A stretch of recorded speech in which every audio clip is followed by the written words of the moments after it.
சிங்க குகையில் நான். Praise Lord. சிங்க குட்டிகள் உணவின்றி பட்டினி இருக்க நேரிட்டாலும் ஆண்டவரை நாடுவோர்க்கு நன்மை ஏதும் குறையாது. திருப்பாடல் 34:10. மேதிய அரசனாகிய தரியு மன்னனுக்கு ஒரு நாள் இரவு தூக்கமே வரல. சாப்பாடும் அவன் சாப்பிடல. ஏன் அப்படின்னா அவன் அன்னைக்கு ஒரு தவறு செஞ்சிட்டான். தவறு செய்யணும்னு நினச்சி அவன் செய்யலை, ஆனால் அந்த தவறு செய்யும்படி தூண்டப்பட்டான்.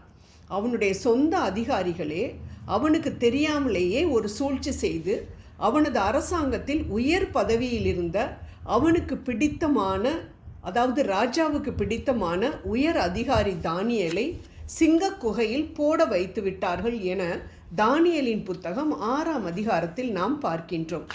தரியு அரசன் இந்த இடத்தில் யோசித்திருக்க வேண்டும்.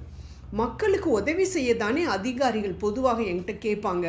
ஆனால் இன்னைக்கு இதுவரைக்கும் யாருமே கேட்டுறாத ஒரு காரியத்தை, அதாவது 30 நாட்கள் வரையில் யாரும் அரசனை தவிர வேறு எந்த தெய்வத்திடமும் விண்ணப்பம் பண்ணக்கூடாது. அப்படி விண்ணப்பம் பண்ணினால் சிங்க குகையில் தள்ளப்பட வேண்டும் என உத்தரவு போட வேண்டும் என கேட்கிறார்களே, ஏன் என்று அவன் யோசித்திருக்க வேண்டும். நீதிமொழிகள் 25:2 காரியத்தை ஆராய்வது ராஜாக்களுக்கு மேன்மை என்று சொல்லப்பட்டிருக்கிறது. ஆனால் தரியு அரசன் வித்தியாசமான உத்தரவு போட சொல்கிறார்களே ஏன் என்று யோசிக்கவில்லை.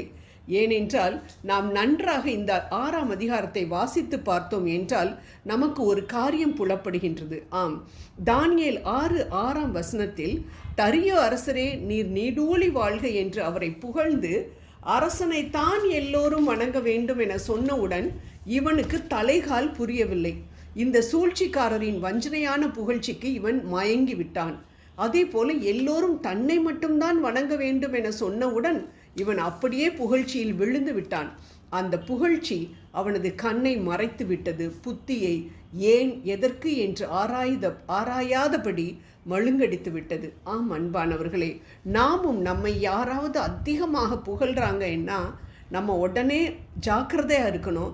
ஏன்னா நம்மிடம் கோபமாக பேசுபவர்களை கூட நாம் நம்பிவிடலாம். ஆனால் அதிகமாக புகழ்பவர்கள் நமக்கு பின்னால் நம்மை புதைக்க ஏதோ குழி தோண்டி கொண்டிருக்கிறார்கள் என்றுதான் அர்த்தம். அதனால் அவர்களிடம் மிகவும் கவனமாக நாம் பழக வேண்டும். அதுவும் உங்களை தவிர வேற யாருமே இந்த காரியத்தை நேர்த்தியாக செய்திருக்கவே முடியாதுன்னு யாராவது சொன்னாங்கன்னா அவங்ககிட்ட ரொம்ப ரொம்ப ஜாக்கிரதையாக நம்ம இருக்கணும். ஏதாவது வில்லங்கம் வைக்கப் போகிறார்கள் என்று தெரிந்து கொள்ள வேண்டும். மதிகேடனாக நடந்து கொண்ட தரியு ராஜாவுக்கு அன்னைக்கு தூக்கம் வரல. ஆனால் பள்ளிக்கடாவாக ஆக்கப்பட்ட தானியேல், சிங்க குகையில் போடப்பட்ட தானியேல் தூக்கமின்றி தவித்ததாக விவிலியம் கூறவில்லை. ஏன்? சிங்கத்தின் வாயை ஆண்டவர் கட்டி போட்டு விட்டதால் அவை அவர் பக்கத்தில் அமைதியாக உட்கார்ந்திருக்கக்கூடும். அவைகளோடு அவர் விளையாடி கொண்டு கூட இருந்திருக்கலாம்.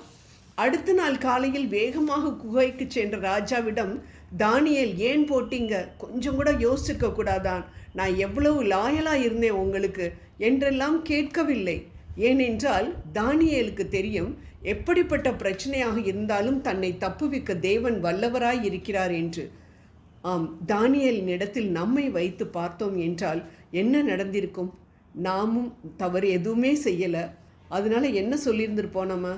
நாங்கள் எதுவுமே செய்யவே இல்லையே, என்னை ஏன் இவ்வளவு தூரத்துக்கு தண்டிக்கிறீங்க அப்படின்னு சொல்லி நம்ம ஆர்கியூ பண்ணியிருப்போம்.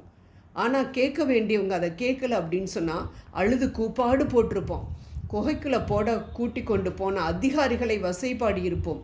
எதுவும் எடுபடாத நிலையில் சிங்கங்கள் போன்ற எதிரிகளிடம் வேற வழியே இல்லைன்னு சரணாகதி அடைந்திருப்போம்.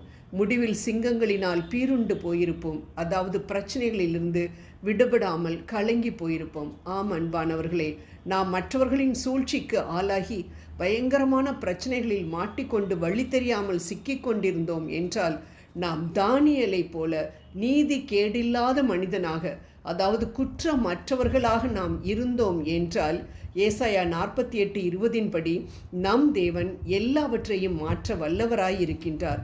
சிங்க குகையில் இருந்த சிங்கங்களின் வாயை கட்டி போட்ட தேவனால் நம் எதிராளிகளின் சூழ்ச்சிகளையும் தவிடு பொடியாக்கி போட முடியும். நமக்கு விரோதமாய் உருவாக்கப்படும் எந்த ஆயுதமும் வாய்க்காதே போகும். நமக்கு விரோதமாக உருவாகும் எந்த நாவையும் நாம் குற்றப்படுத்துவோம் என்று ஏசாயா 54:17 வாசிக்கின்றோம். இது நிச்சயம் நமது வாழ்வில் நடக்கும். ஜெபம் செய்வோம். முடிவுகளை மாற்றும் தேவனே, எங்களுக்கு எதிராக எழும்பியிருக்கின்ற சேனைகளை முறியடிக்க தேவையான குற்றமில்லாத வாழ்க்கை வாழ எங்களுக்கு கிருபை புரிவீராக. ஆமென்.